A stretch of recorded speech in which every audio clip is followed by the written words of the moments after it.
Ku impi berbagi cerita. Ku impi.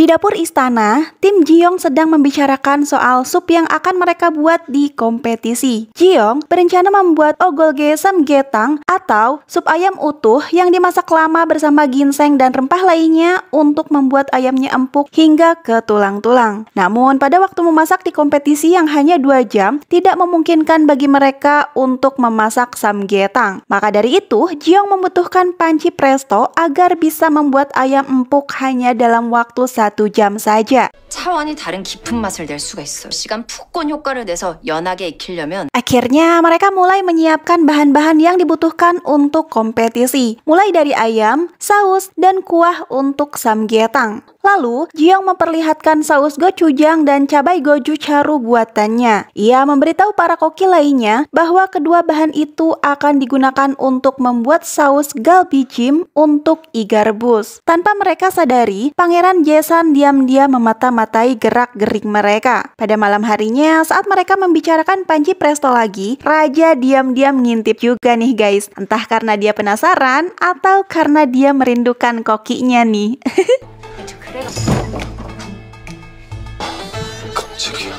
Lalu keesokan harinya, Ji-young pun dipanggil untuk menghadap Raja. Raja bertanya tentang barang yang dibutuhkan Ji-young itu. Ji-young menjelaskan bahwa benda itu dibutuhkan untuk membuat masakan yang belum ada di zaman itu. Raja sempat kebingungan karena Jang Yong-sil, orang yang biasa membuat benda-benda aneh seperti itu, sudah meninggal. Lalu Kasim Changson memberitahu bahwa keponakan Jang Yong-sil menuruni bakat yang sama dengannya. Sayangnya, orang itu tinggal di wilayah yang jauh dari istana. Kabar itu menjadi angin segar bagi Ji-young. Ia dengan semangat meminta izin kepada Raja untuk segera pergi ke sana karena mereka sudah tidak memiliki banyak waktu. Ji-young juga membutuhkan bahan segar dari alam untuk membuat cita rasa berbeda pada masakannya. Tentu saja, Raja mengizinkan dan ia akan ikut bersama Ji-young. Tetapi, ide itu langsung ditolak oleh Changson karena para utusan berada di istana. Ia rasa akan tidak sopan jika meninggalkan para tamu utusan begitu saja. 출공 후 윤호함, 너를 혼자 보낼 수는 없다. Ucapan Changson ini membuat Raja sedikit kecewa nih guys, karena dia nggak bisa berduaan sama koki kesayangannya. Akhirnya Ji-young pergi ditemani oleh Im Song-jae. Tapi rupanya Raja cemburu karena Song-jae benerin tasnya Ji-young nih. 부부로 보이지 않느냐 이 말이다. 왠지 남들이 보기엔 좀 안 되겠다. Dia merasa jika mereka pergi berdua saja, mereka terlihat seperti suami istri. Padahal ya guys, pas mereka pergi, si Ji-young ini udah nyamar jadi cowok loh. Tapi tetap aja si Raja ngerasa cemburu. Saking gak relanya Ji-young pergi berdua sama Song-jae nih, Raja sampai nyamar dan menyusul mereka berdua. Udah pasti Ji-young dan Song-jae kaget dengan kedatangannya. 전학해서 여기 너희 일이십니까? 연숙수는 남장을 해서 괜찮소? 어허, 누가 봐도 여인이다. Raja beralasan bahwa laki-laki dan perempuan di atas 7 tahun harus diawasi. Hah? Alasan macam apa ini Paduka? Please deh, kelihatan banget kecintaannya. 궁을 지키는 너의 역할도 너는 어서 돌아가거라. 공기야! Raja lalu menyuruh Song-jae untuk menggantikannya mengurus istana. Dan sesampainya di sana, Song-jae memberitahu Changson bahwa Raja sedang pergi. Ia juga memberitahu para menteri bahwa hari itu tidak ada pertemuan karena Raja sedang sakit. Berita Raja meninggalkan istana rupanya tersebar dengan cepat nih guys. Ibu Suri, Pangeran Jaesan, dan Mokju bertanya-tanya dengan hal yang dilakukan Raja. Berita kepergian Raja ini membuat Mokju terkejut sekaligus marah karena ia pergi bersama Ji-young. Tetapi berita selanjutnya membuat Mokju lebih kaget lagi. Chuol memberitahunya bahwa Gonggil adalah adik dari Okdan, seorang gadis yang pernah tinggal di kediaman Mokju. Mereka menduga alasan Gonggil berkeliaran di istana adalah untuk mencari tahu penyebab kematian kakaknya. Di kediaman Pangeran Jaesan, ia berencana mengirim pasukan terlatihnya untuk menghabisi Ji-young. Hal ini dilakukannya untuk membatalkan kompetisi yang dirasa akan memicu api pemberontakan mereka. 그동안 갈고 닦은 실력 표적은 대령 숙수다. Sementara itu, Jiyoung dan Raja sudah tiba di rumah pengrajin bernama Jang Chun-seng. Di depan gerbangnya tertera tulisan dilarang masuk, tetapi Raja malah menerobos begitu saja, membuat tali dari sebuah meriam tertarik dan menyalakan sumbunya secara otomatis. Jiyoung yang mengetahui bahwa itu sebuah meriam langsung berteriak ketakutan. Hingga meriam itu meledak dan menyemburkan hujan jipang. Melihat meriam itu, Jiyoung yakin mereka datang ke tempat yang tepat. 아주 중대한 문제라고 곳에서 왔습니다. Ia mengatakan maksud kedatangannya ke sana. Namun, belum sempat Jiyoung menjelaskan, Chun-seng mengusir mereka dari sana. Ia mengancam akan melepaskan senjata andalannya jika mereka tetap tidak mau pergi. Untuk mencari aman, Jiyoung mengajak mereka semua pergi dari sana. Sebelum pergi, Jiyoung memberikan gula kepada Chun-seng dan menyuruhnya mencampurkannya saat Chun-seng akan membuat jipang lagi. Tidak lama setelah Jiyoung pergi, ia pun melakukannya. Dan ia merasa senang saat jipang buatannya terasa lebih lezat setelah dicampur dengan gula. Jiyoung yang mengintip dari gerbang berkata bahwa jika ia memenangkan kompetisi memasak yang diadakan oleh Raja, mereka bisa mengimpor banyak tebu dan mereka bisa memiliki banyak gula untuk membuat jipang yang manis. Mendengar itu, Chun-seng akhirnya luluh. Ia mempersilahkan Jiyoung masuk. Lihat Jiyoung masuk sendiri nih, si Raja langsung panik dan berniat nyusulin Jiyoung. Tetapi dia ditahan oleh Gong-gil dan So-hyuk karena dirasa akan menggagalkan usaha Jiyoung yang sedang membujuk Chun-seng. 지금 저 둘이 안으로 들어가서 뭘 하겠다는 것이냐? 참으십시오. 되어가는 듯 보입니다.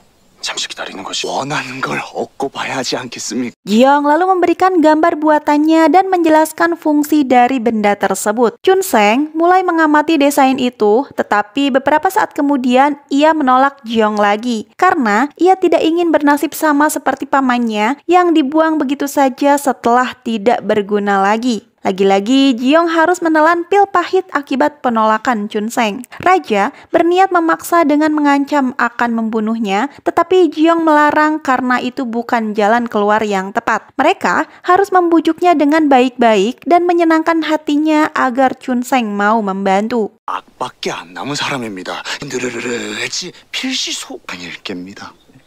Keesokan harinya di dapur istana, Koki Om memastikan bahwa Koki Sim dan Koki Min sudah menyimpan gochujang dan gochujaru mereka dengan aman karena itu adalah bumbu andalan mereka. Tidak lama kemudian, mereka dibuat heran dengan Koki Maeng yang bersikap aneh kepada Gilgam. Ia melatih Gilgam mengiris bawang dengan keras dan tegas hingga membuat jari-jari Gilgam terluka. Di sisi lain, saat Tang Bailong dan Kong Wenli sedang mengetes resep, Yao Feishu malah mendatangi Jae-san dan memberinya rempah berharga dari Ming. Sebagai gantinya, dia meminta sesuatu kepada Jae-san. Sepulang menemui Jae-san, ia memohon kepada Tang Bailong untuk mengizinkannya maju di babak pertama. Dengan percaya diri, dia yakin bisa memenangkannya. Beralih ke kediaman Chun-seng lagi, Jiyoung dan yang lainnya kini terjebak hujan. Sementara Chun-seng sendiri masih tidak mau membantu mereka. Saat itu, Gong-gil berandai-andai makan pajon yang akan terasa lezat dimakan saat cuaca hujan begini. Mendengar itu, Jiyoung mendapat ide segar, di mana pajon merupakan makanan khas Busan yang menjadi kampung halaman Chun-seng.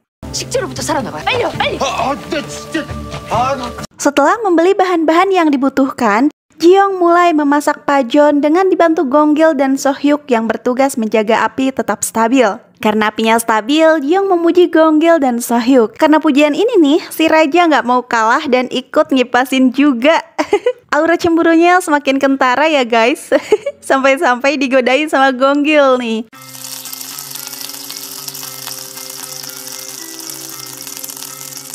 씨도 잘하고 있고 공기 씨도 잘하고 있어. 끝. 비켜라. 예. 참다람 감사합니다. 어머머 전화. 말 시키지 말거라. 예 전화.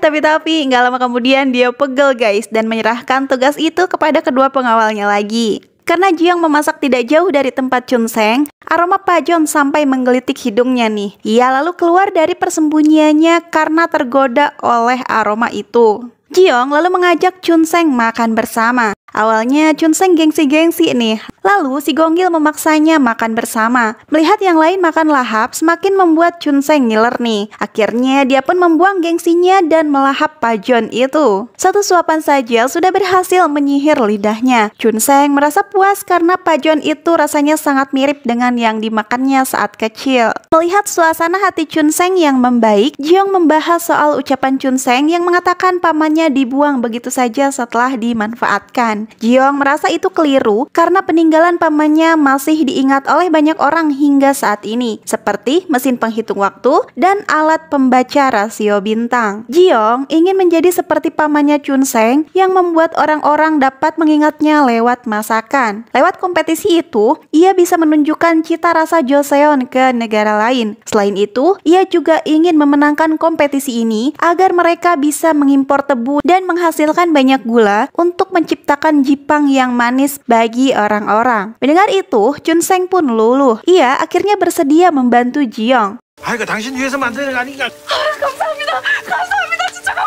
Setelah berhasil membujuk Chunsheng, Jiong pamit untuk mencari bahan masakannya ke Danyang. Dengan dibantu Gonggil, saat itu juga mereka langsung membuat panci presto sesuai desain Jiong. 야, 이건 내일이면 끝내겠다. 다행이요.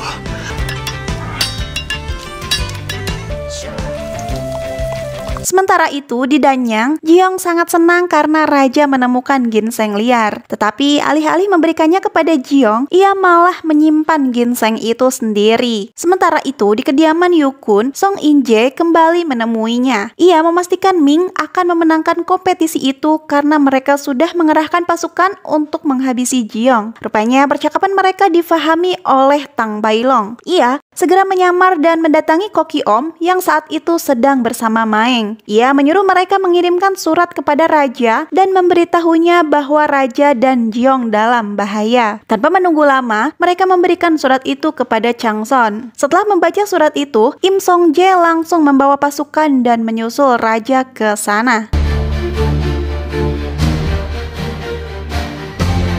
Sekembalinya dari Danyang, Jiong sangat gembira karena panci prestonya sudah selesai dibuat. Tidak lama kemudian, para asasin datang mengepung rumah Chunsheng. Chunsheng yang menyadari kehadiran mereka menyuruh raja dan Jiong untuk segera pergi dari sana. Chunsheng menggunakan senjata buatannya untuk melawan mereka. Begitu juga dengan Gonggil dan Sohyuk yang mencoba melindungi raja dan Jiong. Raja mengajak Jiong pergi karena di sana terlalu berbahaya. Tetapi karena tutup panci prestonya jatuh, Jiong mencoba mengambilnya terlebih dahulu. Karena tidak ada waktu, Chunsheng menyuruhnya pergi dan ia berjanji akan mengantarkan tutup panci presto itu ke istana.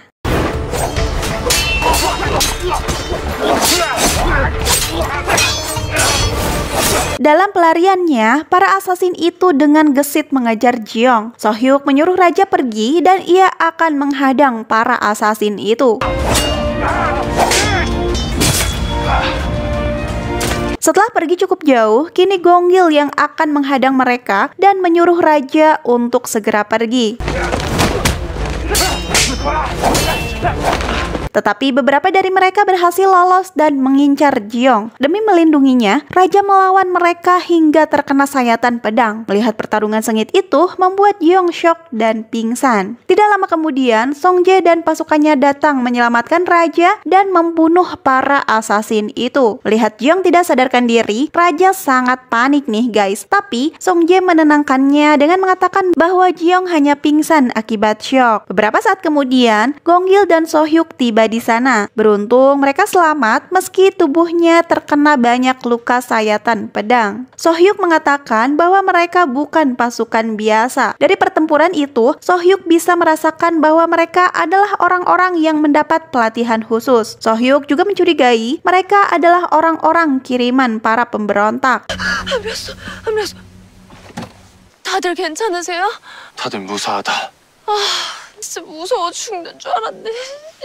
Setelah Ji-young sadar, mereka segera bergegas kembali ke istana karena waktu kompetisi tinggal beberapa jam lagi. Di perjalanan, Raja merasa bersalah kepada Ji-young karena sudah menyulitkannya dengan kompetisi ini. Sementara itu, di istana, mereka merasa gelisah karena Ji-young belum juga kembali, padahal waktu kompetisi sudah dimulai. Tang Bailong meminta kepada Yukun untuk menunggu 2 jam lagi sebagai bukti kemurahan hati negara mereka. Akhirnya, ia pun menyetujuinya. Tetapi, setelah 2 jam berlalu, Ji-young masih belum kembali juga, membuat para menteri mulai menduga yang tidak-tidak. Di tengah situasi tegang tersebut, akhirnya pasukan raja tiba di istana. Bagi kamu nih yang bertanya-tanya, alasan Tang Bailong membantu Ji-young adalah karena dia ingin berkompetisi secara adil. Jadi dia itu pengen ngalahin Ji-young dengan kemampuannya sendiri tanpa dicurangi siapapun, guys. 이제 실력 발휘 좀 해볼까요?